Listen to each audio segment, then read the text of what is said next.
ಎಲ್ರಿಗೂ ನಮಸ್ಕಾರ. ಇವತ್ತು ನಾನು ನಿಮ್ಮನ್ನು ಮಲ್ನಾಡು ಮನೆ ಕರ್ಕೊಂಡು ಹೋಗ್ತಿದ್ದೀನಿ. ಇದೇನಪ್ಪ ಇದು ಮಲ್ನಾಡು ಮನೆ ಅಂತಿದ್ದಾಳೆ, ಬೆಂಗಳೂರು ಥರ ಇದೆ ಅಂತ ಅನ್ಕೋತಿದ್ದೀರಾ? ಹೌದು, ಇದು ಬೆಂಗಳೂರಲ್ಲಿರುವಂತಹ ಮಲ್ನಾಡು ಮನೆ. ಮಲ್ನಾಡು ಮನೆ ತೋರಿಸ್ತೀನಿ ಅಂತ ಹೇಳಿದೆ ನಿಮಗೆಲ್ಲ. ಇದು ಮಲ್ನಾಡು ಅಂದರೆ ಮಲ್ನಾಡು ಊರಲ್ಲ, ಆದರೆ ಮಲ್ನಾಡು ಮನೆ ಹೇಗೆ ಅಂತ ಅನ್ಕೋತಿದ್ದೀರಾ? ಬೆಂಗಳೂರಲ್ಲಿ ಮಲ್ನಾಡವರಿದ್ದಾಗ ಅವ್ರ ಮನೆ ಮಲ್ನಾಡು ಮನೆ ಆಗುತ್ತಲ್ಲ, ಹಾಗೆ ನನ್ನ ಗೆಳತಿ ಮನೆ ಇದು, ರಾಧಾರಾಣಿ ಅಂತೇಳಿ. ನೋಡಿ, ಭರತನಾಟ್ಯ ತರಬೇತಿಗಳಿಗೆ ಪ್ರವೇಶಾತಿ ಪ್ರಾರಂಭವಾಗಿದೆ, ಆಸಕ್ತರು ಸಂಪರ್ಕಿಸಿ, ನಾಟ್ಯರಂಗ ಪ್ರದರ್ಶಕ ಕಲಾ ಕೇಂದ್ರ ಬೆಂಗಳೂರು. ಸೊ ಗೊತ್ತಾಗುತ್ತಲ್ಲ, ಇದು ನೋಡಿದ್ರೆ ಅವರು ಭರತನಾಟ್ಯ ಕಲಾವಿದೆ, ಹಾಗೆ ಭರತನಾಟ್ಯ ತರಗತಿಗಳನ್ನು ತಗೋತಾರೆ. ರಾಧಾರಾಣಿ ಅಂಥೇಳಿ ತುಂಬ ಒಳ್ಳೆಯ ನೃತ್ಯ ಕಲಾವಿದೆ, ಆಮೇಲೆ ಅಭಿನೇತ್ರಿ ಕೂಡ. ನಿಮ್ಮ ಮಕ್ಕಳನ್ನು ಸೇರಿಸೋ ಹಾಗಿದ್ರೆ ಈ ತರಗತಿಗಳಿಗೆ ಸೇರಿಸಿ ಅಂತ ಹೇಳ್ತೀನಿ. ಇವತ್ತು ರಾಧಾರಾಣಿ ಮನೆಗೆ ನಾನು ನಾಷ್ಟಾಗಿ ಬಂದಿದ್ದೀನಿ. ಮುಂಜಾನೆ ಬಂದಿದ್ದೀನಿ. ಬಾಜು ಮನಿ ಅಡುಗೆ ಅಂತ ಹೇಳಿದ್ನಲ್ಲ, ಬಾಜು ಮನಿ ಅಡುಗೆ ಅಂದರೆ ಇದೇನು ಬಾಜು ಇಲ್ಲ, ನಮ್ಮ ಮನೆಗೆ ಬಾಜು ಇಲ್ಲ, ದೂರನೇ ಇದೆ ನಮ್ಮ ಮನೆಯಿಂದ. ಆದರೂ ಕೂಡ ಅವಳು ಇವತ್ತು ಮಲ್ನಾಡು ಶೈಲಿ ದೋಸೆ ಮಾಡ್ತೀನಿ ಬಾ ಅಂತ ಕರೆದಿದ್ಲು ತಿನ್ನೋದಕ್ಕೆ. ಹಾಗಾಗಿ ಮಲ್ನಾಡು ಶೈಲಿಯ ಅಡುಗೆಗಳು ಹೇಗಿರುತ್ತೆ, ಅದರ ರುಚಿ ಹೇಗಿರುತ್ತೆ ಅಂತ ನೋಡಬೇಕು. ಅದು ಹೇಗೆ ಮಾಡೋದು ಅಂತ ನಿಮಗೂ ತಿಳಿಸ್ಕೊಡ್ಬೇಕು ಅಂಥೇಳಿ ನಾನಿವತ್ತು ಅದನ್ನು ವಿಡಿಯೋ ಮಾಡ್ತಿದ್ದೀನಿ. ಬನ್ನಿ ರಾಣಿ, ಬನ್ನಿ ರಾಣಿಯವರೇ, ಏನು ಮಾಡ್ತಿದ್ದೀರಾ? ಅವರು ತುಂಬ ಬ್ಯುಸಿ ಇರ್ತಾರೆ. ಏನಂದರೆ ಈಗ ಮಗಳು ಸ್ಕೂಲಿಗೆ ಹೋಗಿರ್ತಾಳೆ, ಈಗ 9:30 ಆಗಿದೆ. ನಾನು ನನ್ನ ಮಗಳನ್ನ ಸ್ಕೂಲಿಗೆ ಕಳಿಸಿ ಬಂದಿದ್ದೀನಿ ದೋಸೆ ತಿನ್ನಕ್ಕೆ ಅಂತ. ಆಕೆ ಯಾವಾಗಲೂ ಖಾಲಿ ಇರೋದಿಲ್ಲ. ನಾನು ವಾದ್ಯಗಳು ಬರುತ್ತೆ, ಹಾರ್ಮೋನಿಯಂ ಮುಟ್ಕೊಂಡು ಹಾಡ್ತಿರ್ತಾಳೆ, ಇಲ್ಲಾಂದರೆ ಡಾನ್ಸ್ ಮಾಡಿಕೊಂಡು ಪ್ರಾಕ್ಟೀಸ್ ಮಾಡ್ತಿರ್ತಾಳೆ, ಇಲ್ಲಾಂದರೆ ಯಾವ್ದಾದ್ರು ಬುಕ್ಸ್ ಓದ್ತಿರ್ತಾಳೆ. ಹೀಗೆ ಯಾವಾಗಲೂ ತುಂಬ ಬ್ಯುಸಿಯಾಗಿರುವಂಥ ಕಲಾವಿದೆ ಅವಳು. ರಾಣಿ, ಟಿಂಗ್ ಟಾಂಗ್. ಓಹೋ, ಹಾಯ್ ಹಾಯ್.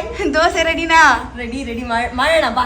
ಮಾಡೋಣ, ಬಿಸಿ ದೋಸೆ ಮಾಡ್ಕೊಡ್ತೀನಿ. ಓಕೆ ಅಂತ ಹೇಳು. ಓಕೆ, ಇದು ರಾಣಿ ಮನೆ. ಇಲ್ಲಿ ನೋಡಿ, ನಾ ಹೇಳಿದ್ನಲ್ಲ, ಇಲ್ಲಿ ನೋಡಿ, ತಂಬೂರಿ ತಗೊಂಡು ಕೂತ್ಕೊಂಡಿದ್ಲು ನಾನು ಬರೋಷ್ಟಲ್ಲಿ ನೋಡಿಸ್ಕೊಂಡು. ಇದು ಅವಳ ನಟರಾಜ. ನಿಂದು ತಿಂಡಿ ಆಯ್ತಾ? ಇನ್ನ ಇಲ್ವಾ? ನಿಜ ಹೇಳ, ನಿಜಾನೇ ಹೇಳು. ನಾನು ಹೊಟ್ಟೆ ಅಷ್ಟು ತಡೆಯಕ್ಕಾಗಲ್ಲ, ಹಾಗಾಗಿ 8:30 ತಿಂಡಿ ಮುಗಿಸ್ಬಿಟ್ಟಿದ್ದೀನಿ.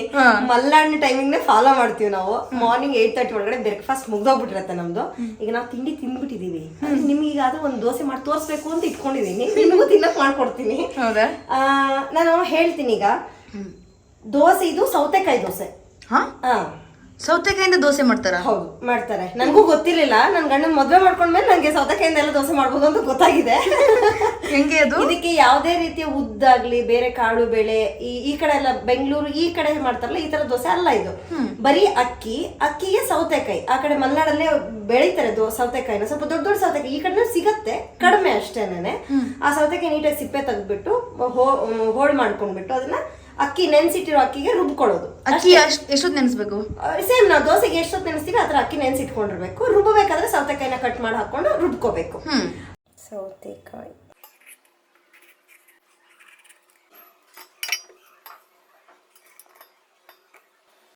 ಈ ಥರ ರುಬ್ಕೊಂಡು ಇದಕ್ಕೀಗ ಅಕ್ಕಿನ ಹಾಕಬೇಕು. ತೀರಾ ನುಣ್ಣಗೆ ಫುಲ್ ಸೇಮ್ ದೋಸೆ ಹಿಟ್ಟಿನೋದಕ್ಕೆ ಅಕ್ಕಿನ ರುಬ್ಕೊಂಡಾಯಿತು. ಈಗ ಇದನ್ನು ನಾವು ಇದಕ್ಕೆ ಬಾಗಿಸೋಣ. ಇದನ್ನು ಸೇಮ್ ಉದ್ದಿನ ಬೆಳಗ್ಗೆ ಏನೂ ಇಲ್ಲದೆ ಬರೀ ಸೌತೆಕಾಯಿ ಅಕ್ಕಿ ಎಲ್ಲ ರುಬ್ಬಿ ಆದಮೇಲೆ ಈ ಥರ ಹಿಟ್ಟು ರೆಡಿಯಾಗಿದೆ. ಈಗ ಇದನ್ನು ನಾಳೆ ಬೆಳಗ್ಗೆ ದೋಸೆ ಮಾಡಬಹುದು. ರುಬ್ಕೊಂಡ್ಮೇಲೆ ಈ ಥರ ಇಷ್ಟು ಮಾಡ್ಕೋಬೇಕು. ಇದೀಗ ಇನ್ನೂ ಸ್ವಲ್ಪ ಗಟ್ಟಿ ಇದೆ ಹಿಟ್ಟು. ಇದಕ್ಕೆ ನಾನು ಇನ್ನು ಸ್ವಲ್ಪ ಈಗ ನೀರು ಹಾಕ್ತೀನಿ. ಇಷ್ಟು ನೀರು ಹಾಕಿದಾಗ ಈಗ ಇದು ತೆಳ್ಳಗಾಯಿತು, ಇನ್ನು ಸ್ವಲ್ಪ ಸುಮಾರು ತೆಳ್ಳಗಾಗಿದೆ. ಈಗ ಇದಕ್ಕೆ ನಾನು ಸ್ವಲ್ಪ ಉಪ್ಪನ್ನ ಹಾಕ್ತೀನಿ. ಅಂದರೆ ರುಚಿಗೆ ಉಪ್ಪು ಬೇಕಾಗತ್ತಲ್ವ. ಎಲ್ಲರೂ ಒಂದೊಂದ್ಸಲಿ ಪಲ್ಯಗಳಿಗೆಲ್ಲ ಉಪ್ಪು ಜಾಸ್ತಿ ಹಾಕಿರಲ್ಲ ಕೆಲವರು, ಹಾಗಾಗಿ ದೋಸೆಗೆ ಉಪ್ಪು ಹಾಕಿದ್ರೆ ಚೆನ್ನಾಗಿರುತ್ತೆ. ನಾನು ಉಪ್ಪು ಆ್ಯಡ್ ಮಾಡ್ತೀನಿ, ಕೆಲವರು ಆ್ಯಡ್ ಮಾಡಲ್ಲ ದೋಸೆಗೆ. ಹೌದು, ಉಪ್ಪು ಹಾಕ್ಕೊಂಡು ನೀಟಾಗಿ ಮಿಕ್ಸ್ ಮಾಡ್ಕೊಳ್ಳಿ. ಆಮೇಲೆ ಇದು ತುಂಬಾ ಆರೋಗ್ಯಕ್ಕೆ ಕೂಡ ಒಳ್ಳೇದು. ಕೆಲವರಿಗೆ ಉದ್ದು ಹಾಕಿದ್ರೆ ಏನು ಗ್ಯಾಸ್ಟ್ರಿಕ್ ಆಗತ್ತೆ ಅಂತ ಹೇಳ್ತಿರ್ತಾರೆ. ನಾನು ಕೇಳಿರೋದು ಇದು ಕೂಡ. ಉದ್ದು ಗ್ಯಾಸ್ಟ್ರಿಕ್, ಪ್ರತಿದಿನ ದೋಸೆ ತಿಂದ್ರೆ ನೀರು ಉದ್ದು ಹಾಕಿ ಮಾಡೋದ್ರಿಂದ ನೀರು ಕುಡಿಸುತ್ತೆ ದೋಸೆ ತಿಂದ್ರೆ ಅಂತ ಸುಮಾರು ಜನ ಹೇಳ್ತಿರ್ತಾರೆ. ಬಟ್ ಈ ದೋಸೆ ಎಲ್ಲ ಹಂಗಾಗಲ್ಲ. ಮೊದ್ಲು ನನಗೂ ಕೆಟ್ಟ ಹಿಂಸೆ ಅನ್ಸೋದು ದೋಸೆ ಕಂಡ್ರೆ. ಬಟ್ ಈಗ ಪರವಾಗಿಲ್ಲ, ನಂಗೂ ರೂಢಿ ಆಗ್ಬಿಟ್ಟಿದೆ. ಈಗ ಮಲ್ನಾಡಲ್ಲಿ ಡೈಲಿ ದೋಸೆ, ದಿನ ಬೆಳಿಗ್ಗೆ ಹಬ್ಬ ಹರಿದಿನಗಳಲ್ಲಿ ಮಾತ್ರ ಅವಲಕ್ಕಿನ ಕೊಡ್ತಾರೆ. ಅದನ್ನ ಬಿಟ್ಟು ಬೇರೆ ಏನು ಮಾಡಲ್ಲ ಅವರು.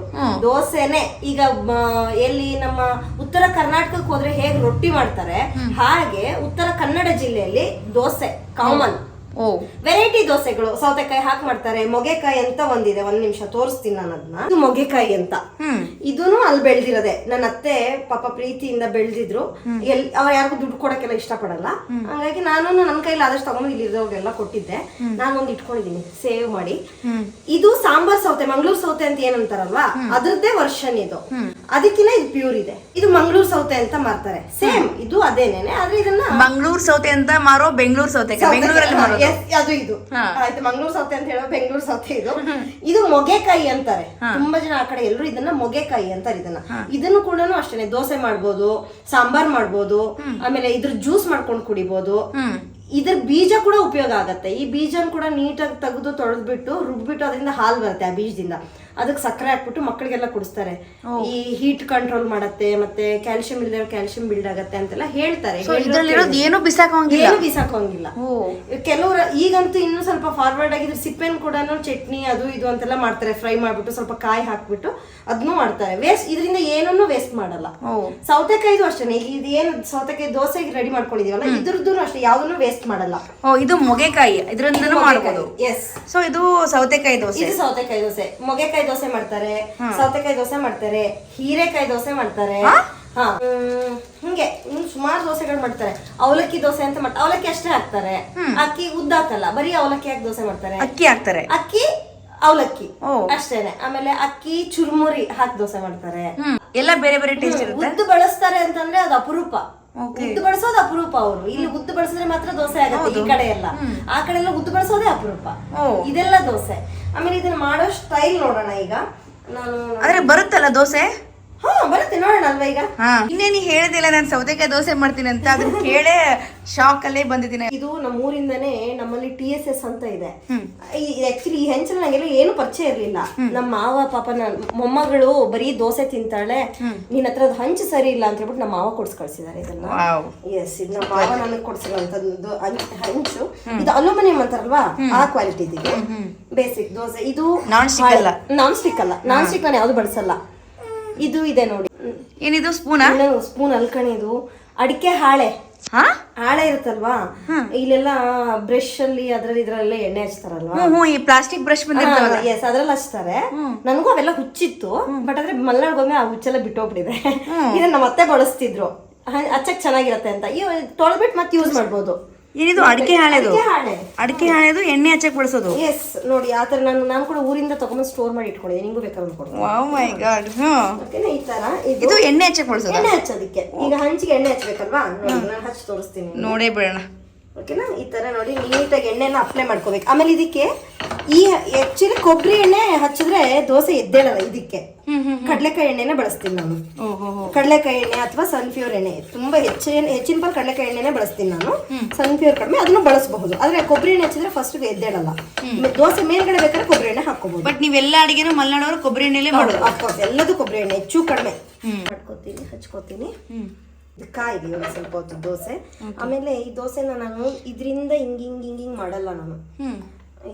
ಇದು ಗೊತ್ತಲ್ವಾ, ಇದೆಲ್ಲರಿಗೂ ಗೊತ್ತಿರುತ್ತೆ ಐ ಥಿಂಕ್. ಇಸ್ಪೆಟ್. ಏನಿದು ಅಡಿಗೆ ಮನೇಲಿ ಇಸ್ಪೆಟ್ ಇಟ್ಕೊಂಡಿದ್ಯಾ? ಹೌದು, ಅಂದ್ರೆ ಇದು ಇಸ್ಪೆಟ್ ಆಟ ಆಡಕ್ಕಲ್ಲ, ದೋಸೆ ಮಾಡಕ್ಕೆ. ತೋರಿಸ್ತೀನಿ ಹೇಗೆ. ದೇವ್ರೆ, ದೋಸೆ ಮಾಡಕ್ ನಂಗೇನು ಈ ತರದೊಂದು ಅಡ್ಚಿಕೆ ಮತ್ತೆ ಈ ತರ ಸ್ಪೂನಲ್ಲಿ ದೋಸೆ ಮಾಡೋದು ಗೊತ್ತಿತ್ತು. ಈಕಿ ಅಡಿಕೆ ಹಾಳೆ ಬಳಸ್ತಾಳೆ, ಈಸ್ಪೇಟಲ್ಲೇ ಬಳಸ್ತಾಳೆ. ಸ್ಪೆಷಲ್. ನಮಗೂ ಮದ್ವೆ ಆಲ್ಬೋದು ಹೊಸದ್ರಲ್ಲಿ ಇದೆಲ್ಲ ಏನೋ ಒಂಥರ ಹುಚ್ಚುಚ್ಚು ಅನ್ಸೋದು. ಮಾಡಕ್ ಬರೋ ಕೆಲಸ ಎಲ್ಲ ಏನಪ್ಪ ಹಿಂಗೆಲ್ಲ ಇಷ್ಟೆಲ್ಲ ತಲೆನೋವು ಮಾಡ್ಕೊಂಡು ಯಾರು ಮಾಡ್ತಾರೆ ಅಂತ.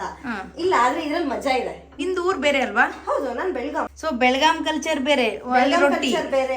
ಜೋಳದ ರೊಟ್ಟಿ, ಇಲ್ಲಿ ದೋಸೆ ಅಡ್ಜಸ್ಟ್ ಆಗಿದ್ದೀನಿ ನೋಡಿ. ಈಗ ಒಂದ್ ಸ್ಪೂನ್ ಅಲ್ಲಿ ಅಕ್ಕಿ ಹಿಟ್ಟು ತಗೊಂಡು ಹಂಚ್ ಕಾಯ್ದಿದ್ಯಾ? ಎಸ್. ತುಂಬಾ ಬಿಸಿ ಕಾಯ್ಬೇಕಾ ಹಂಚು? ಇಲ್ಲ, ಈಗ ಫಸ್ಟ್ ಒಂದ್ ಸ್ವಲ್ಪ ಹೀಗೆ ಮಾಡ್ತೀನಿ ನೋಡಿ. ಇದನ್ನ ಹೀಗೆ ಮಾಡಿ ಹೀಗೆ ಮಾಡ್ಕೋಬೇಕು. ಓಕೆನಾ? ಈಗ ಮಾಡಿದ್ಮೇಲೆ ಈಗ ಇದನ್ನ ಇದ್ರ ಮೇಲೆ ನಾನು ಮುಚ್ತೀನಿ 2 ನಿಮಿಷ. ಅಂದ್ರೆ ಫಸ್ಟ್ ದೋಸೆ ಆಗಿರೋದ್ರಿಂದ ಸ್ವಲ್ಪ ಉಗಿ ಬಳ್ಕೊಂಡ್ರೆ ನೀಟ್ ಆಗತ್ತೆ ಅಂತ. ಓಕೆನಾ? ಆಮೇಲೆ ಅದನ್ನ ತೆಗೆದು ತಿನ್ನೋಣ, ಹೇಗಾಗತ್ತೆ ನೋಡೋಣ. ಇದು ಹಂಚು ಬಿಸಿ ಬಿಸಿ, ತುಂಬಾ ಬಿಸಿ ಏನಿಲ್ಲ, ತುಂಬಾ ಬಿಸಿ ಆಗ್ಬೇಕು. ಫಸ್ಟ್ ದೋಸೆ ನಾನು ಒಂದ್ ಸ್ವಲ್ಪ ಇನ್ನು ಹದ ಇದ್ದಾಗ್ಲೇ ಹಾಕೊಂಡ್ರೆ, ತಣ್ಣಗಿದ್ದಾಗ ಹಾಕೊಂಡ್ರೆ ನೀಟಾಗಿ ಹರಡ್ಕೊಳತ್ತೆ, ಎಣ್ಣೆನು ಕಾದ್ಕೊಂಡು ಕುಡ್ಕೊಳತ್ತೆ ಅಂತ ಅದ್ ನಂಗೆ ಮಾಡೋದಷ್ಟೇನೆ. ಆಕ್ಚುಲಿ ಪಳಗಿರೋರೆಲ್ಲ ಹಂಗ್ ಮಾಡಲ್ಲ, ನಮ್ಮ ಅತ್ತೆಯವರೆಲ್ಲ ಹಂಗ್ ಮಾಡಲ್ಲ, ಪೂರ್ತಿ ಕಾಯಿಸ್ಬಿಟ್ಟೆ ಹಾಕಿ ಎರಿತಾರೆ. ನಾನು ಇದನ್ನ ರೂಢಿ ಮಾಡ್ಕೊಂಡಿರೋದಾಗಿರೋದ್ರಿಂದ ನಾನು ಫಸ್ಟ್ ಹಂಚಿನ ಹದ ಮಾಡ್ಕೊಳ್ಳೋದಕ್ಕೆ ಹಿಂಗೆ ಮಾಡ್ಕೊತೀನಿ. ಫಸ್ಟ್ ಒಂದು ದೋಸೆ ಮಾತ್ರ ಸ್ವಲ್ಪ ನಿಧಾನಕ್ಕೇನೆ ತೆಗಿತೀನಿ ನಾನು. ಈಗ ನೋಡಿ ಹೀಗಾಗಿದೆ, ಓಕೆನಾ. ಈಗ ಇದಕ್ಕೆ ನಾನು ಸ್ವಲ್ಪ ಎಣ್ಣೆನ ಹಾಕ್ತೀನಿ. ಈಗ ಇನ್ನು ಸ್ವಲ್ಪ ಈಗ ನೋಡಿ ನೀಟಾಗಿದೆ. ಎಷ್ಟು ಒಳ್ಳೇದಲ್ವಾ ಈ ಸೌತೆಕಾಯಿಗಳೆಲ್ಲ ಬಳಸೋದು, ತುಂಬಾ ತಂಪು ಮಕ್ಕಳಿಗೆ. ತುಂಬಾ ಜನ ಹೇಳ್ತಾರೆ ಉದ್ದು ಬಳಸೋದ್ರಿಂದ ನೀರು ತುಂಬಾ ಕುಡಿಸುತ್ತೆ, ಕೆಲಸ ಕುಡಿಯಕ್ಕೆ ಹೋಗಲ್ಲ, ಇಡ್ಲಿ ಮಾಡಿ ಬೇಕಾದ್ರೆ ದೋಸೆ ಮಾಡಬೇಡಿ ಅಂತಾರೆ, ಎಣ್ಣೆ ಜಾಸ್ತಿ ಆಗಿರುತ್ತೆ ಅಂತೆಲ್ಲ. ಬಟ್ ಇದೆಲ್ಲ ಹಂಗ ಆಗಲ್ಲ. ನಾನು ಅಬ್ಸರ್ವ್ ಮಾಡಿದೆ, ಯಾಕಂದ್ರೆ ನಾನು ಈಗ ತಿನ್ನಕ್ ಶುರು ಮಾಡಿ 4-5 ವರ್ಷ ಆಗೋಯ್ತಲ್ವಾ, 5-6 ವರ್ಷ ಆಗೋಯ್ತು. ನನ್ಗೂ ರೂಢಿ ಆಗಿದೆ. ಇದರಿಂದ ಯಾವುದೇ ರೀತಿ ನೀರು ತುಂಬಾ ಕುಡಿಯುತ್ತೆ ಅಂತ ಅನ್ಸೋದಾಗ್ಲಿ, ಹಿಂಸೆ ಅನ್ಸೋದಾಗ್ಲಿ ಆ ಥರ. ಮತ್ತು ಅವರೆಲ್ಲರೂ ಇದಕ್ಕೆ ಚಟ್ನಿನೇ ಬೇಕು ಅಂತೆಲ್ಲ ಕಾಯಿಲ್ಲ. ಕಾಯಿ ಚಟ್ನಿ ಕಾಮನ್, ಬಟ್ ಚಟ್ನಿ ಪುಡಿಗಳು ಮಾಡಿ ಇಟ್ಕೊಂಡಿರ್ತಾರೆ. ಶೇಂಗಾ ಚಟ್ನಿ ಪುಡಿನೋ ಅಥವಾ ಜೋನಿ ಬೆಲ್ಲ ತುಪ್ಪ ಈ ಥರದ್ದು ಬಳಸ್ಕೊಂಡು ತಿಂತಾರೆ ಅವರು ದೋಸೆಗೆ. ಎಸ್, ಹೌದು. ಈಗ ಇದು ಕಾದಿದೆ, ನೀಟಾಗಿ ಕಾಯ್ತಾ ಇದೆ. ಈಗ ನಾನು ಸ್ವಲ್ಪ ಕಾಯಿ ಕೂಡಲೇ ಸಣ್ಣಾರೇ ಎತ್ಕೊಳ್ಳುತ್ತೆ ದೋಸೆ ನೋಡಿ. ಈಗ ತೆಳ್ಳಗೆ ಬೆಳ್ಳಗಾಗಿದೆ. ಎಸ್, ನೋಡಿ ಹಿಂಗೆ ಎದ್ದೇಳುತ್ತೆ. ನೀಟಾಗಿ ಕಾದಿರೋದ್ರಿಂದ, ಇನ್ನು ಕಾದಿಲ್ಲ ಅದರಿಂದ ಸ್ವಲ್ಪ ಮೆತ್ಕೊಳ್ತಾ ಇದೆ, ಎದ್ದೇಳುತ್ತದೆ. ಕಾಯ್ಬೇಕು ಸ್ವಲ್ಪ ಇಷ್ಟ. ಈಗ ಈ ಕಡೆಯಿಂದನೂ ಬೇಕಾದ್ರೆ ಟ್ರಾನ್ಸ್ಪರೆಂಟ್ ವಿಡಿಯೋ ಮಾಡ್ಬೋದು ನಾವು. ಓ ನೋಡಿ ಅಷ್ಟು ತೆಳ್ಳಗಿದೆ ಇದು. ಸೌತೆಕಾಯಿ ಹೆಂಗಿರುತ್ತೆ ತೆಳ್ಳಗೆ ಹಂಗೆ ಅನ್ನಿಸ್ತಿದೆ. ಎಸ್, ಅದ್ರ ಫ್ಲೇವರು ಅಷ್ಟೇ, ಸೌತೆಕಾಯಿ ಫ್ಲೇವರೇ ಇರುತ್ತೆ ಅದು ಕೆಲವರಿಗೆ. ಆಮೇಲೆ ಮತ್ತು ಹಲಸಿನ ಹಣ್ಣಿನ ದೋಸೆ ಎಲ್ಲ ಮಾಡ್ತಾರೆ. ಈಗಂತೂ ಸುಮಾರು ಜನ ಮಾಡ್ತಾರೆ, ಕಲ್ತಿದ್ದಾರೆ ಕೂಡ. ಈಗ ಹಲಸಿನಕಾಯಿ ಎಲ್ಲ ಸೀಸನ್ ಸಿಗೋದ್ರಿಂದ ತಂದು ಅದನ್ನು ಮಾಡಬಹುದು. ಹಲಸಿನ ಹಣ್ಣು, ಹಲಸಿನಕಾಯಿ ಎಲ್ಲದರಲ್ಲೂ, ಹಲಸಿನ ಬೀಜ ಎಲ್ಲದರಲ್ಲೂ ದೋಸೆ ಮಾಡ್ತಾರೆ. ಅದು ಹೆಂಗೆ ರುಬ್ಬಿ? ಅದನ್ನು ರುಬ್ಬಿ ಸೇಮ್ ಮೆಥಡ್. ಹಲಸಿನ ಹಣ್ಣು ಅಕ್ಕಿ ರುಬ್ಬೋದು, ದೋಸೆ ಮಾಡೋದು. ದೋಸೆ ರೆಡಿ ಆಯಿತು. ಈಗ ಇದನ್ನೇನು ತಿರುಗಿ ಮಗುಚಿ ಹಾಕುವಂಥ ಅವಶ್ಯಕತೆ ಇಲ್ಲ, ಏನೂ ಇಲ್ಲ. ಈಗ ನೋಡಿ ಇಷ್ಟೇ ತೆಳ್ಳಗಿರುತ್ತಲ್ಲ. ಎಸ್, ಈ ತೆಂಗಿನ ಎಳ್ಳೀರಲ್ಲಿ ಗಂಜಿ ಬರುತ್ತಲ್ಲ, ಎಕ್ಸಾಕ್ಟ್ಲಿ ತಿಳಿ ಗಂಜಿ ಆ ಥರ ಕಾಣಿಸ್ತಿದೆ ದೋಸೆ ನೋಡಿ. ಎಸ್, ಇಷ್ಟು ತೆಳ್ಳಗೆ ಬರುತ್ತೆ. ಇಂಥದ್ದು ಬಿಗಿ ತಿನ್ನೋರು ಒಂದು 10ರಿಂದ 12 ದೋಸೆ ಬೇಕು. ಮಾಡ್ತಾರೆ, ಮಲೆನಾಡಲ್ಲಿ ಮಾಡ್ತಾರೆ, ಅದನ್ನ ಬೇಜಾರಿಲ್ದಿರ ಮಾಡ್ತಾರೆ. ಎಸ್, ಈಗ ಇನ್ನೊಂದು 4-5 ದೋಸೆ ಮಾಡ್ಕೊಡ್ತೀನಿ, ತಿನ್ಬಿಡ್ಬೇಕು ಬೇಗ. ದೋಸೆ ರೆಡಿ ಆಗಿದೆ. ಈಗ ಶೇಂಗಾ ಚಟ್ನಿ ಪುಡಿ ಹಾಕಿದ್ದೀನಿ ನಾನು ನಿಮಗೆ. ಈಗ ಇದು ಆಕ್ಚುಲಿ ಇನ್ಸ್ಟಂಟ್ ಅಂತಾನೆ ಅನ್ಕೋ, ಯಾಕಂದ್ರೆ ತಂದಿರೋದು ಅದು ಮನೇಲಿ ಮಾಡಿರೋದಲ್ಲ. ಆದ್ರೆ ಕಾಯಿ ರಸ ಮಾಡಿ, ಹಾಗಲಕಾಯಿ ಕಾಯಿ ರಸ. ಏನಿದು? ಹಾಗಲಕಾಯಿ. ನಿನ್ಗೆ ಇದನ್ನ ತಿಂದ್ರೆ ಹಾಗಲಕಾಯಿ ತಿಂದಂಗೆ ಕೂಡ ಫೀಲ್ ಆಗಲ್ಲ. ದೋಸೆ ಜೊತೆಗೆ ತುಂಬಾ ಚೆನ್ನಾಗಿರುತ್ತೆ ಟೇಸ್ಟ್. ಓಕೆ, ಬಿಸಿ ಬಿಸಿ ದೋಸೆ ತಿನ್ನೋಣ. ಇನ್ನೊಂದು ದೋಸೆ ಹಾಕ್ತೀಯಾ? ಅಂತ ಬಟ್ ಹಿಂಗೇನೋ ಬಿಡಿ ಬಿಡಿ ಆಗಿರ್ತದೆ, ಅಂದ್ರೂ ಜಾಯಿನ್ ಆಗಿರ್ತದೆ ನೋಡಿ ದೋಸೆ. ಅದು ದೋಸೆ ಜಾಯಿನ್ ಆಗುತ್ತಲ್ಲ, ಬಿಟ್ಟಿರಲ್ಲ ಅದು. ಘಮ್ ಅಂತ ಬೇರೆ ತರ ವಾಸನೆ. ಪರಿಮಳನೇ ಬೇರೆ. ಇವಾಗ ಎಣ್ಣೆ ಹಾಕೋದಿಲ್ಲ, ಆಮೇಲೆ ಏನ್ ಬೇಕಾಗಿಲ್ಲ. ಒಂದ್ಸರಿ ಫಸ್ಟ್ ದೋಸೆ ಒಂದ್ ಸ್ವಲ್ಪ ಎದ್ಕೊಳ್ಳಿ ಅಂತಂದ್ರೆ ಹೇಳಿದ್ನಲ್ಲ, ನನ್ನ ಧೈರ್ಯಕ್ಕದು ಹಾಳಾಗ್ಬಿಡತ್ತೆ ಅನ್ನೋ ಧೈರ್ಯಕ್ಕೆ ಅದನ್ನ ಹಾಕೊಳ್ಳೋದಷ್ಟೇ. ಅವರೆಲ್ಲ ಒಂದ್ಸರಿ ತವಾಗ ಎಣ್ಣೆ ಹಾಕ್ಬಿಟ್ರೆ ಮತ್ತೆ ಪದೇ ಪದೇ ಎಣ್ಣೆ ಹಾಕದೇ ಇಲ್ಲ ಅವರು. ಬರುತ್ತೆ. ಈಗ ನಾನ್ ಸ್ಟಿಕ್ ಮಾತ್ರ ಎಣ್ಣೆ ಅವಶ್ಯಕತೆ ಇಲ್ಲ ಅಂತೆಲ್ಲ ಹೇಳ್ತಾರಲ್ವಾ, ಅದೆಲ್ಲ ಸುಳ್ಳು. ನನಗೂ ಗೊತ್ತಿರಲಿಲ್ಲ. ಈಗ ಈ ಹಂಚಿಕೊಂಡು ಒಂದ್ಸರಿ ಕೆಳಗಡೆ ಎಣ್ಣೆ ಹಚ್ಬಿಟ್ರೆ ಪದೇ ಪದೇ ಎಣ್ಣೆ ಹಚ್ಚೋ ಅವಶ್ಯಕತೆ ಇಲ್ಲ. ಒಂದ್ 5-6 ದೋಸೆ ಆದ್ಮೇಲೆ ಒಂದ್ಸರಿ ಎಣ್ಣೆ ಹಚ್ಕೊಂಡ್ರೆ ಸಾಕು, ಮುಗೀತು. ನಾನ್ ಸ್ಟಿಕ್ ಆದ್ರೆ ಕಡಿಮೆ ಬಾಳಿಕೆ, ಇದಾದ್ರೆ ಎಷ್ಟು ವರ್ಷ? ನಾನ್ ಸ್ಟಿಕ್ ಮತ್ತೆ ಅದೇನು ಈಗ ಮೇಲ್ಗಡೆ ಎದ್ದು ಹೋಗ್ಬಿಡ್ತು ಅಂದ್ರೆ ಮುಗಿದೋಯ್ತು. ಇದು ಹಂಗಲ್ವಲ್ಲ, ಇದು ಸೌದೋಗೋ ತನಕ ಮಾಡ್ಬೋದು. ಅದ್ ಸವ್ಯಕ್ಕೆ ಎಷ್ಟು ವರ್ಷ ಬೇಕು? ಇದು ಮೊಮ್ಮಗಳಿಗೋಸ್ಕರ ಅವ್ರ ತಾತ ಕೊಡ್ಸಿದ್ದಾರೆ. ಮುಗ್ದೇ ಬಿಡ್ತು ಬೇಗನೆ. ಎಷ್ಟು ಸರಳವಾಗಿ ಬಂತಲ್ಲ ಈಗ. ಅಷ್ಟೇ. ಓಹೋ, ಇದು ಎಲ್ಲರೂ ಇಸ್ಪೇಟೆಯಲ್ಲೇನೆ ಬಳಸ್ತಾರ ಅಥವಾ? ಬಳಸ್ತಾರೆ. ಈಗ ಕೆಲವರು ಹಾಳೆಲ್ಲೂ ಬಳಸ್ತಾರೆ. ಅಂದ್ರೆ ಹಾಳೆ ಕಡೆ ತೋರಿಸಿದ್ನಲ್ಲ, ಅದನ್ನ ಇದೇ ತರ ಮಾಡ್ಕೊಂಡು ಅದನ್ನ ಬಳಸ್ತಾರೆ. ಆಮೇಲೆ ಈ ಎಕ್ಸ್ರೇ ಬರುತ್ತೆ ಗೊತ್ತಾ, ಇದೊಂದು ಮಜಾ. ಎಕ್ಸ್ರೇ ತೆಗ್ದಿರ್ತಾರಲ್ವಾ, ಈ ಬೋನ್ಸ್ ಕೈದು ಕಾಲದ ಎಕ್ಸ್ರೇ, ಆ ಎಕ್ಸ್ರೇ ಮೇಲ್ಗಡೆ ಇರೋ ಬ್ಲಾಕ್ ಹೊಟ್ಟೋಗ್ಬಿಡತ್ತೆ. ಅದನ್ನ ನೀಟಾಗಿ ಚೌಕ್ ಕಟ್ ಮಾಡ್ಕೊಂಡ್ಬಿಟ್ಟು ಅದನ್ನ ನೀಟಾಗಿ ತೊಳಿತಾರೆ. ತೊಳೆದು ವೈಟ್ ಮಾಡ್ಕೋತಾರೆ, ಅದರಿಂದ ಮಾಡ್ತಾರೆ. ಆಮೇಲೆ ಈ ಪೈಪ್ಗಳಿರುತ್ತಲ್ವಾ, ದೊಡ್ಡ ದೊಡ್ಡ ಪೈಪ್ಗಳು, ಆ ಪೈಪ್ ಹಿಂಗ್ ಕಟ್ ಆಗತ್ತಲ್ವಾ, ಅದನ್ನ ಇಟ್ಕೊಂಡ್ ಮಾಡ್ತಾರೆ. ಅವ್ರವ್ರ ಟ್ಯಾಲೆಂಟ್, ಅದು ಮಲ್ಟಿ ಟ್ಯಾಲೆಂಟ್ ಗಳಿದಾರೆ ಅಲ್ಲಿ ಅಂತದನ್ನೆಲ್ಲ ದೋಸೆ ಮಾಡ್ತಾರೆ. ಒಟ್ಟು ದೋಸೆ ಮಾಡಕ್ಕೆ ಏನೇನೋ ಬೇರೆ ಬೇರೆ ಹಿಂಗ್ ಮಾಡ್ಬೇಕು, ಅದು ಸ್ಟೈಲೇ ಹಂಗೆ ಹಿಂಗ್ ಮಾಡೋ ದೋಸೆ, ಯಾವ ತರ ಮಾಡೋ ದೋಸೆ. ಉರುಟ ದೋಸೆ ಅಂದ್ರೆ ಸೌಟ್ ಇಟ್ಕೊಂಡು ಹಿಂಗ್ ಮಾಡೋದು ಉರುಟ ದೋಸೆ. ಹಿಂಗ್ ಮಾಡೋದು ಬರೀ ಉದ್ದಿನ ದೋಸೆ ಮಾತ್ರ ಅವ್ರು ಹಿಂಗ್ ಮಾಡೋದು. ಉಳಿದಿದ್ದು ಎಲ್ಲಾ ದೋಸೆ ಇದೇ ಸ್ಟೈಲ್ ಅಲ್ಲೇ ಮಾಡ್ತಾರೆ ಅವರು. ಅದಕ್ಕೆ ಅವ್ರಿಗೆ ಉದ್ದಿನ ಬೇಳೆ ಬಳಸದೇ ಇರೋ ಕಾರಣಕ್ಕೆ ಡೈಲಿ ದೋಸೆ ತಿಂದ್ರು ಏನ್ ಅನ್ಸಲ್ಲ. ಉದ್ದು ಬಳಸಿದ್ರೆ ಸಹಜ, ಅದು ನೀರುಡಿಕೆ ಆಗೇ ಆಗತ್ತೆ. ಆಮೇಲೆ ಉದ್ದಿನ ಜೊತೆಗೆ ಈಗ ಮಸಾಲೆ ಅಂತ ಹೇಳ್ಬಿಟ್ಟು ಕಡಲೆಬೇಳೆ ಹಾಕ್ತಾರೆ, ಅವಲಕ್ಕಿ ಹಾಕ್ತಾರೆ, ಚುರುಮುರಿ ಹಾಕ್ತಾರೆ, ಅವ್ರಿಗೆಲ್ಲಾ ಸೇರಿಸಿ ಒಂದ್ಸರಿ ಮಸಾಲೆ ದೋಸೆ ಮಾಡ್ಕೊತಾರೆ. ನಾವ್ ಹಂಗಲ್ಲ, ಮಲ್ನಾಡವರು ದಿನಕ್ಕೆ ಒಂದೊಂದು ಬೆಳೆಸಿ ಒಂದೊಂದು ದೋಸೆ ಮಾಡ್ತಾರೆ. ಆಮೇಲೆ ಬೇಗ ಬೇಗ ಆಗುತ್ತೆ ಇದು, ತುಂಬಾ ದೋಸೆ ಬೇಗ ಆಗುತ್ತೆ, ತೆಳ್ಳಗಿರೋದ್ರಿಂದ. ಮತ್ತೆ ಹೊಟ್ಟೆಗೆ ಹಶ್ವಾಗಲ್ಲ ಇದೆ ಬೇಗ. ಕೆಲವೊಂದ್ಸತಿ ಏನೋ ತುಂಬಾ ಹಿಂಸೆ ಅನ್ಸುತ್ತಲ್ಲ, ಹಂಗೆಲ್ಲ ಆಗಲ್ಲ. ನಮ್ಮ ಉತ್ತರ ಕರ್ನಾಟಕದ ಕಡೆ ರೊಟ್ಟಿ ತಿಂದ್ರೆ ಗಟ್ಟಿ ಅಂತಾರಲ್ಲ, ಇವ್ರಿಗೆಲ್ಲ ಮಲ್ನಾಡವ್ರಿಗೆಲ್ಲ ದೋಸೆ ತಿಂದ್ರೆ ಗಟ್ಟಿ, ದೋಸೆ ತಿನ್ನೋ ಜೀವನ್ ತಿನ್ನಾನೆ ಅಂತ ಅರ್ಥ. ಹಾಗೆ ಅಷ್ಟೇ. ಸೊ ನೀನು ಮದುವೆಗೆ ಮುಂಚೆ ರೊಟ್ಟಿ ಒಳಗಿದ್ದೆ, ಈಗ ದೋಸೆ ಒಳಗ್ಬಿಟ್ಟಿದ್ದೆ. ಆ ದೋಸೆ ಕಂಡ್ರೆ ಸಿಟ್ಟು ಬರ್ತಿತ್ತು ನನಗಂತೂ. 24 ಗಂಟೆ ದೋಸೆ ಕೊಟ್ಟರು ತಿಂತಾರ ಅವರು, ಆ ತರದವರು ಇದಾರೆ. ನಾನಂತೂ ನಮ್ಮ ಅದೇ ಜಗಳ ಮಾಡ್ತಿದ್ದೆ, ಏನ್ ದೋಸೆ ಮಾಡ್ತೀರಾ, ಆ ದೋಸೆಗೆ ಒಂದು ತಿನ್ನೋದಿಲ್ಲ. ನಂಗೆ ಬೆಲ್ಲ ತಿನ್ನೋದಂದ್ರೆ ಹಿಂಸೆ ಆಗ್ತಿತ್ತು. ಪಾಪ ಅವ್ರ ಜೊತೆ ಎಷ್ಟು ಕಿತ್ತಾಡ್ತಿದ್ರು, ನನಗೋಸ್ಕರ ಎಷ್ಟು ವೆರೈಟೀಸ್ ಮಾಡ್ತಿದ್ರು. ಆದ್ರೆ ಅವರು ಬರ್ತಾ ಬರ್ತಾ ಬರ್ತಾ ಅದ್ರ ವ್ಯಾಲ್ಯೂ ಗೊತ್ತಾದ್ಮೇಲೆ ನಾನೇನೆ ಈಗ ಅದಕ್ಕೆ ಅಡ್ಜಸ್ಟ್ ಆಗಿದ್ದೀನಿ. ಆಮೇಲೆ ಟೇಸ್ಟ್ ನಮಗೆ ಗೊತ್ತಿರಲ್ವಲ್ಲ, ಅವಾಗ ಕಿರಿಕಿರಿ ಆಗ್ತಿತ್ತು ಸಹಜವಾಗಿ. ಈಗ ಬೆಂಗಳೂರಿಗೆ ಬಂದ್ಮೇಲೆ 24x7 ನಾನೇ ದೋಸೆ ಮಾಡೋಂಗ್ ಆಗ್ಬಿಟ್ಟಿದ್ದೀನಿ. ಮತ್ತೆ ಈಗ ನಗ್ತಾರ ಅವ್ರು ಹೇಳಿದ್ರೆ, ವಿಷಯ ಹೇಳಿದ್ರೆ. ಹಾಗೆ ನೋಡಿ, ಇದು ದೋಸೆ ರೆಡಿ. ಸೊ ನನಗೂ ಒಂದು 10 ದೋಸೆ ಹಾಕ್ತಿದ್ದಾರೆ ಇವರು. ನೋಡಿ, ಒಂದು 5 ನಿಮಿಷದಲ್ಲಿ ಒಂದು 5 ದೋಸೆ ಆಯ್ತು. ಬೇಗ 1 ನಿಮಿಷಕ್ಕೆ ಒಂದೊಂದು ದೋಸೆ ರೆಡಿ ಆಗ್ತಿರ್ತದೆ. ತನ್ನಾರ ಎದ್ದೇಳತ್ತೆ. ಆಕ್ಚುಲಿ ಕೆಲವರೆಲ್ಲ ಇದನ್ನ ಬಳಸೋದು ಇಲ್ಲ, ಈ ಸೌಟನ್ನ. ಹಂಗೆ ಅಂದ್ರೆ ತನ್ನಾರ ಎದ್ಕೊಂಡ್ಬಿಡತ್ತೆ ಅಂತ ಹೇಳ್ಬಿಟ್ಟು. ಈಗ ದೋಸೆ, ಚಟ್ನಿ, ಆಮೇಲೆ ಏನಿದು ಕಾಯಿ ರಸ. ಈ ಹೆಸರುಗಳೇ ಮಜವಾಗಿರುತ್ತೆ ಈ ಮಲೆನಾಡಲ್ಲಿ. ಇದು ದೋಸೆಗೆ ಹೆಸರೇನಮ್ಮ? ಇದು ಸೌತೆಕಾಯಿ ದೋಸೆ. ಸೌತೆಕಾಯಿ ದೋಸೆ, ಸೌತೆಕಾಯಿ ದೋಸೆ, ಹಾಗಲಕಾಯಿ ಕಾಯಿ ರಸ, ಶೇಂಗಾ ಚಟ್ನಿ ಪುಡಿ. ರೆಡಿ ತಿನ್ನಕ್ಕೆ ನಾನು ರೆಡಿ ಇದ್ದೀನಿ. ನೋಡಿ, ನಾನು ನನ್ನ ಮನೆ ಪದ್ಮನಾಭನಗರ, ಅಲ್ಲಿಂದ ಹೊಸಕೇರಹಳ್ಳಿಗೆ ಬಂದಿದ್ದೀನಿ ದೋಸೆ ತಿನ್ನೋದಕ್ಕೆ, ಅದು ಸೌತೆಕಾಯಿ ದೋಸೆ ತಿನ್ನೋದಕ್ಕೆ. ಅದಕ್ಕೇನೆ ಯಾವತ್ತು ಬಾಜು ಮನೆಗೆ ಹೋಗ್ಬೇಕು, ಹೊಸ ಹೊಸ ಅಡುಗೆಗಳನ್ನ ತಿನ್ನಬೇಕು, ಜೊತೆಗೆ ಬಾಂಧವ್ಯ ಕೂಡ ಬೆಳೆಸ್ಕೋಬೇಕು. ಇವತ್ತು ನಾನು ಸೌತೆಕಾಯಿ ದೋಸೆ, ಹಾಗಲಕಾಯಿ ಕಾಯಿ ರಸ, ಆಮೇಲೆ ಶೇಂಗಾ ಚಟ್ನಿ, ತುಪ್ಪ, ದೋಸೆ ಎಲ್ಲ ತಿನ್ನಕ್ಕೆ ರೆಡಿ ಇದ್ದೀನಿ. ನೀವು ನಿಮ್ಮ ಬಾಜು ಮನೆಗೆ ಹೋಗಿ ಇವತ್ತೇನು ಅಡುಗೆ ಮಾಡಿದ್ದಾರೆ ನೋಡಿ, ನಿಮ್ಮ ಅಡುಗೆನ ಅವ್ರಿಗೆ ಕೊಟ್ಟು ಅವ್ರ ಅಡುಗೆನ ನೀವು ತಿನ್ನಿ, ಬಾಂಧವ್ಯನ ಹೆಚ್ಚಿಸ್ಕೊಳ್ಳಿ.